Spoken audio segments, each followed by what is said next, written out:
Hi guys, welcome back. In this video, I'm going to show you how to make audio one-shots using the chords we made earlier with our Midi chord effect. So the main reason why I want to convert the Midi chord to audio is because we'll have more options to manipulate the audio. So, we'll have options to adjust the start position or the end position of the sample, or even reverse the sample if we needed to. So the first thing we want to do is duplicate our synthesizer channel, in this case the Chord Game 1 channel here, and we want to right click, duplicate, okay, and what I want to do, I'm actually going to mute the M1 channel and I'm going to mute the drums, and then I'm going to go into our channel here and we want to go into the MIDI clip, all right, by clicking on the MIDI clip. And let me just bring the window up a little bit so we can see. And so all we need from this now is just the first note, so we can get rid of all the rest of the notes here. Just delete that, highlight and delete. Okay, so this is going to be our one-shot sound here.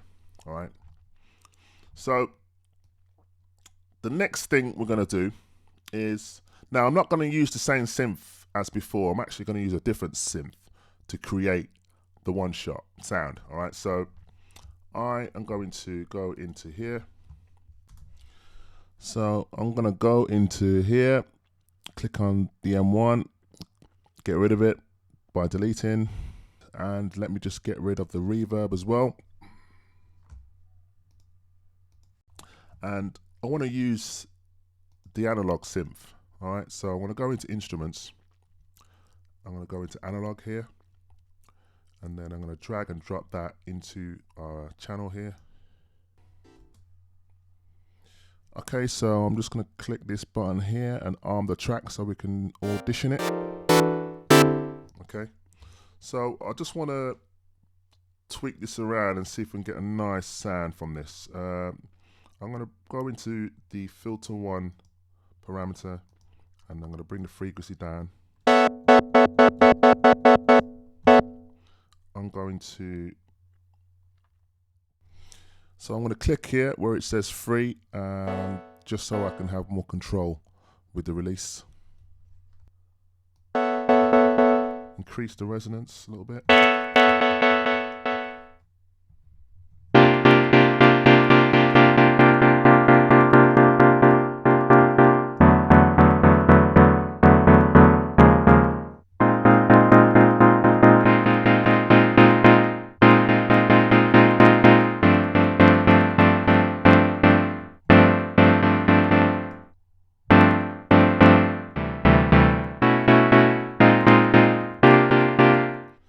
I'm just going to bring the volume down a little bit just to stop it from peaking.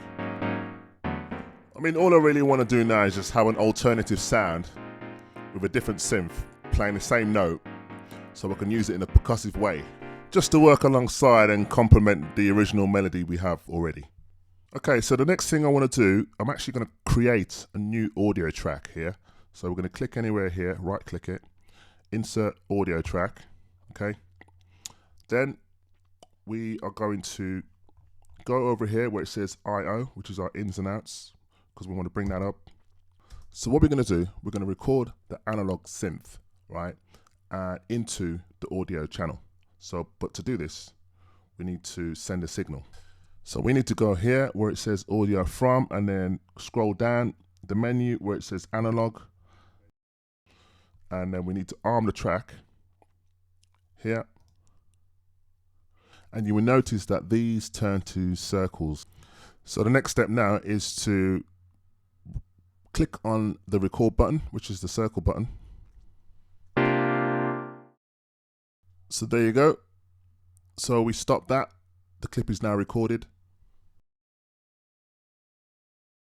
And if we click into it, you can see the one shot's been recorded here. So what we want now, we want this audio clip that we recorded playing and triggering through Simpler or Sampler.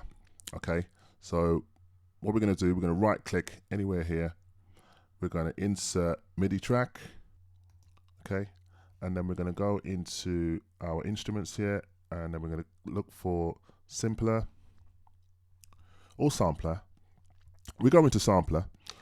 We're going to drag and drop Sampler into the MIDI track here. And you will see Sampler appears down here and it's asking you to drop the samples into the space. So making sure that we have the sample window open. All right. So we need to grab the clip and then drag and drop that into there like that. So now we can play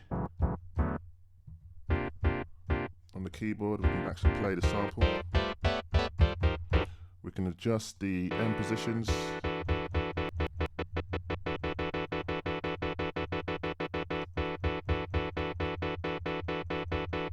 We can increase the dB. If we wanted to, we can actually reverse the sample now.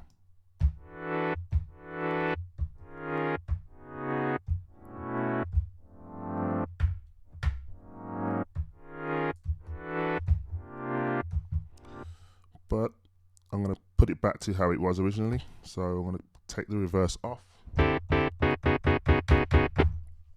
So now that we've got that now, we can actually get rid of the audio track that we created before. So just by highlighting it and deleting it.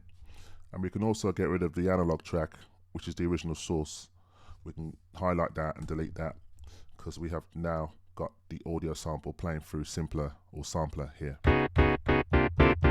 So if I unmute the drums and unmute the Korg M1, and then I'm going to play what we've got.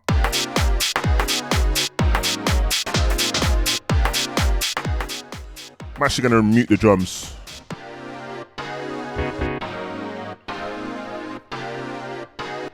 Okay, so we've got this now.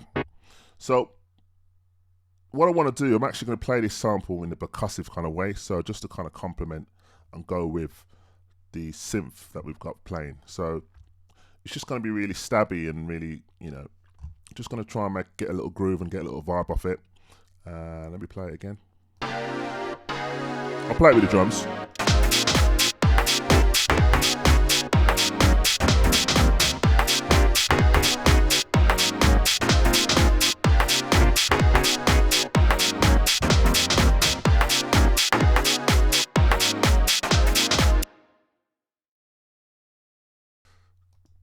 Okay, so if I go here and click record,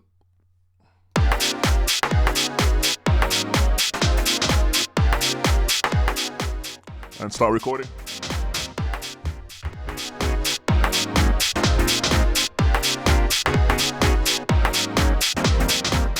Okay, let me stop that. Let's go into our edit window here.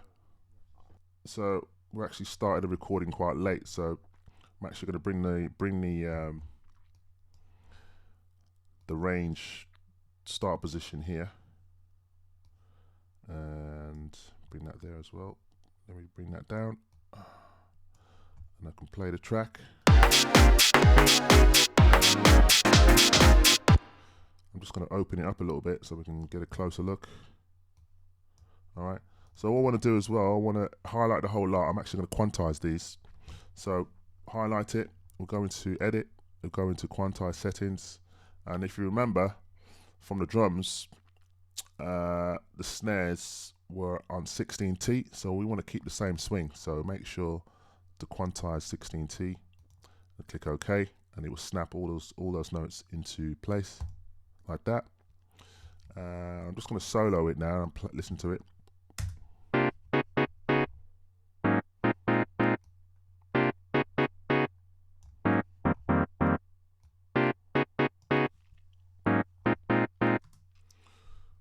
Yep, okay.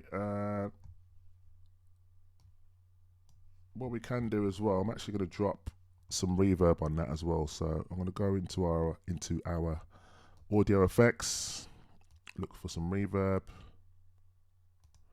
and then we're going to drag and drop the reverb onto that channel there, like this, and it should appear right after the sampler. I'm going to bring the mix of the effects down.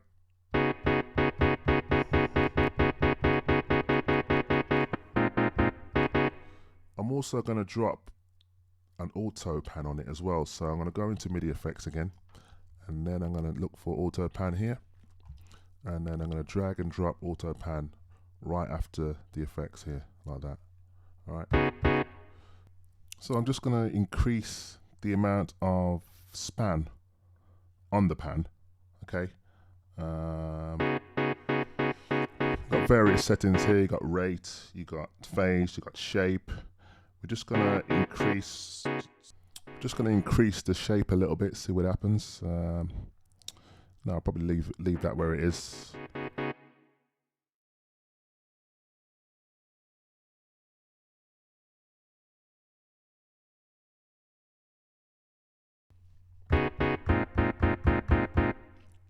So if we unsolo the track and press play.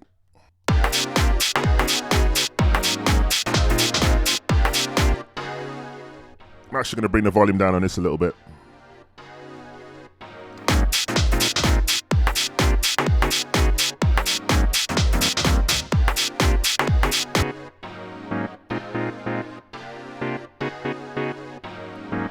I'm going to mute that. What would sound quite cool with this as well is a simple delay. So if we go into our audio effects again, and we scroll down to where it says simple delay, drag and drop that after the auto pan there. Let me just play that.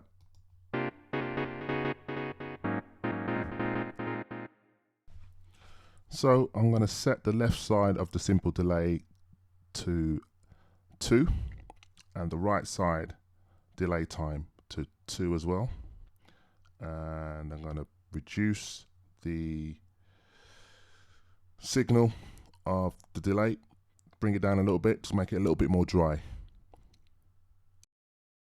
So I'm just going to increase the feedback a little bit to around about 27%.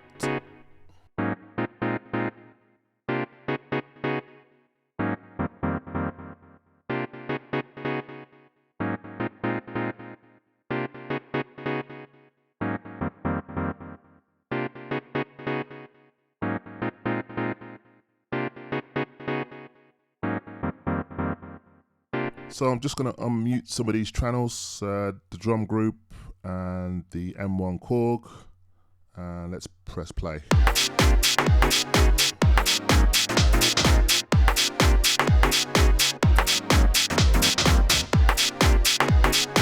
So there you go. So there we have our audio one-shots.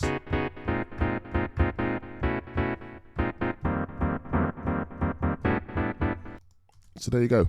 There's a couple of good reasons why you would need an audio one-shot. The fact that you can reverse it and edit the start position and the end position and make it sound a little bit more percussive, I guess.